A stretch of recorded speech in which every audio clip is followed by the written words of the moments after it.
ಇನ್ನು ಶಿಗ್ಗಾವಿ ವಿಧಾನಸಭಾ ಕ್ಷೇತ್ರದ ರಿಸಲ್ಟ್ ಬಗ್ಗೆಯೂ ಸಾಕಷ್ಟು ಕುತೂಹಲ ಇದೆ. ಪ್ಲಸ್ ಆರ್ ಮೈನಸ್ ನೋಡ್ತಾ ಹೋಗೋಣ. ಬಿಜೆಪಿ ಅಭ್ಯರ್ಥಿ ಭರತ್ ಬೊಮ್ಮಾಯಿ ಅವರಿಗೆ ಯಾವ ವಿಚಾರ ಪ್ಲಸ್ ಆಗಿರಬಹುದು? ಮೊದಲನೇದಾಗಿ ಕ್ಷೇತ್ರದಲ್ಲಿ ಬಸವರಾಜ ಬೊಮ್ಮಾಯಿ ಅವರಿಗೆ ಇರುವಂತಹ ಹಿಡಿತ 2008ರಿಂದಾನು ಸತತವಾಗಿ ಗೆದ್ಕೊಂಡು ಬಂದಿದ್ದಾರೆ. 4 ಬಾರಿ ಗೆದ್ದಿದ್ದಾರೆ. ಕಳೆದ 20 ವರ್ಷಗಳಿಂದ ಈ ಕ್ಷೇತ್ರ ಶಿಗ್ಗಾವಿ ವಿಧಾನಸಭಾ ಕ್ಷೇತ್ರ ಬಿಜೆಪಿಯ ಭದ್ರಕೋಟೆ. ಲಿಂಗಾಯತ ಪಂಚಮಸಾಲಿ ಮತಗಳೇ ಹೆಚ್ಚು. ಅದು ಭರತ್ ಬೊಮ್ಮಾಯಿ ಅವರಿಗೆ ಕೈ ಹಿಡಿಯುವಂತಹ ಸಾಧ್ಯತೆ ಇದೆ.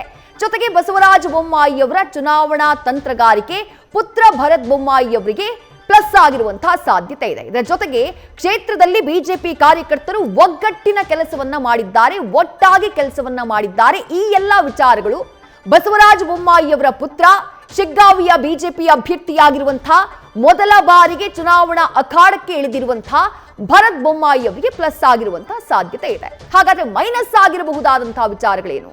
20 ವರ್ಷಗಳಿಂದ ಕ್ಷೇತ್ರದಲ್ಲಿ ಅಭಿವೃದ್ಧಿ ಕಂಡಿಲ್ಲ ಅನ್ನುವಂತಹ ಮಾತು. ವಿವಿಧ ಭಾಗಗಳಲ್ಲಿ ಇನ್ನೂ ಕೂಡ ಅಭಿವೃದ್ಧಿ ಆಗಿಲ್ಲ. ಬೊಮ್ಮಾಯಿ ಅವರು ಸಿಎಂ ಆಗಿದ್ದಾಗ ಮತದಾರರಿಗೆ ಹತಾಶೆಯಾಗಿದೆ ಅನ್ನುವಂತಹ ಒಂದು ಮಾತಿದೆ ಆ ಕ್ಷೇತ್ರದಲ್ಲಿ. ಯಾಕಂದ್ರೆ ನಿರೀಕ್ಷಿತ ಮಟ್ಟದಲ್ಲಿ ಅಭಿವೃದ್ಧಿ ಆಗಿಲ್ಲ. ಸಿಎಂ ಆದ್ರೂ ಕೂಡ ಕ್ಷೇತ್ರಕ್ಕೆ ಹೆಚ್ಚಿನ ಪ್ರಮಾಣದಲ್ಲಿ ಅನುದಾನ ಬಂದಿಲ್ಲ ಅನ್ನುವಂತಹ ಮಾತಿದೆ. ಇನ್ನು ಅರ್ಧಕ್ಕೆ ಕೆಲವು ಕಾಮಗಾರಿಗಳು ನಿಂತು ಹೋಗಿದ್ದಾವೆ. ಬೊಮ್ಮಾಯಿ ಶಾಸಕ ಸ್ಥಾನವನ್ನ ಬಿಟ್ಟು ಸಂಸದರಾಗಿದ್ದಕ್ಕೆ ಕ್ಷೇತ್ರದಲ್ಲಿ ಕೆಲ ಜನರಿಗೆ ಬೇಸರ ಇದೆ ಅನ್ನುವಂತಹ ಮಾತಿದೆ. ಹಾಗಾಗಿ ಈ ವಿಚಾರಗಳು ಅವರಿಗೆ ನೆಗೆಟಿವ್ ಆಗಬಹುದು. ಬೊಮ್ಮಾಯಿ ಮೇಲಿರುವಂತಹ ಸಿಡಿ ಗುಮ್ಮ ಒಂದು ಕೇಳಿ ಬಂದಿತ್ತು ಅವರ ವಿರುದ್ಧ. ಆ ವಿಚಾರವೂ ಕೂಡ ಚುನಾವಣಾ ಅಖಾಡದಲ್ಲಿ ಪರಿಣಾಮವನ್ನ ಬೀರಿರಬಹುದು ಅನ್ನುವಂತಹ ಮಾತಿದೆ. ಇದರ ಜೊತೆಗೆ ಬಸವರಾಜ ಬೊಮ್ಮಾಯಿ ಅವರ ವಿರುದ್ಧ ಇದ್ದಂತಹ 40% ಸಿಎಂ ಅನ್ನುವಂತಹ ಆರೋಪ ಈ ಬೈ ಎಲೆಕ್ಷನ್ ನಲ್ಲೂ ಸದ್ದು ಮಾಡಿರುವಂತಹ ಸಾಧ್ಯತೆ ಇದೆ, ಪರಿಣಾಮವನ್ನ ಬೀರಿರುವಂತಹ ಸಾಧ್ಯತೆ ಇದೆ ಅನ್ನುವಂತಹ ಮಾತಿದೆ. ಹಾಗಾಗಿ ನೋಡಬೇಕು ಏನಾಗುತ್ತೆ ಅಂತ ಹೇಳಿ. ಬೊಮ್ಮಾಯಿ ಮೇಲಿನ ಕುಟುಂಬ ರಾಜಕಾರಣದ ಹಣೆಪಟ್ಟಿ, ಈ ವಿಚಾರವೂ ಕೂಡ ಚುನಾವಣಾ ಅಖಾಡದಲ್ಲಿ ಚರ್ಚೆಯಾಗಿದೆ.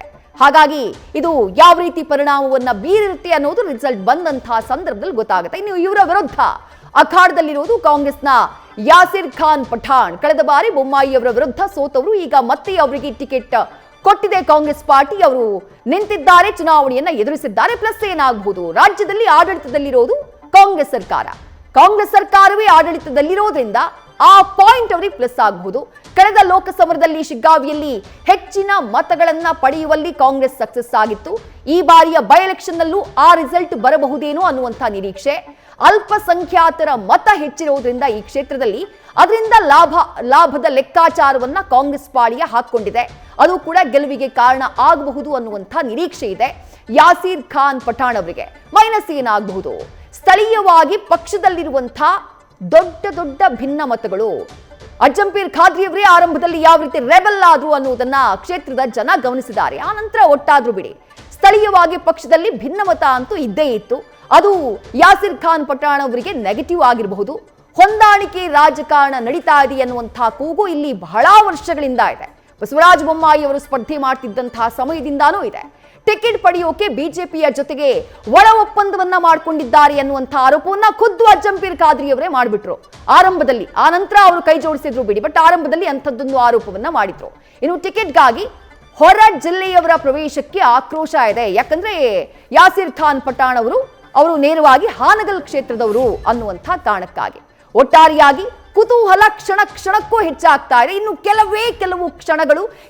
ಕೆಲವು ನಿಮಿಷಗಳು ಮಾತ್ರ ಅಂಚೆ ಮತ ಎಣಿಕೆ ಕಾರ್ಯ ಆರಂಭ ಆಗುತ್ತೆ. ಆ ನಂತರ ಇವಿಎಂ ನಲ್ಲಿ ಮತದಾರ ಕೊಟ್ಟಿರುವಂತಹ ತೀರ್ಪು ತೆರೆದುಕೊಳ್ಳುತ್ತೆ. ಜನ ಯಾರ ಪರವಾಗಿ ತೀರ್ಪನ್ನ ಕೊಟ್ಟಿದ್ದಾರೆ ಅನ್ನೋದರ ಕ್ಷಣದ ಅಪ್ಡೇಟ್ಸ್ ನಿಮ್ಮ ಮುಂದೆ ಇಡ್ತಾ ಹೋಗ್ತೀವಿ. ನ್ಯೂಸ್ ಫಸ್ಟ್, ನಿರ್ಭೀತಿಯಿಂದ ನಿಮ್ಮ ಪರವಾಗಿ.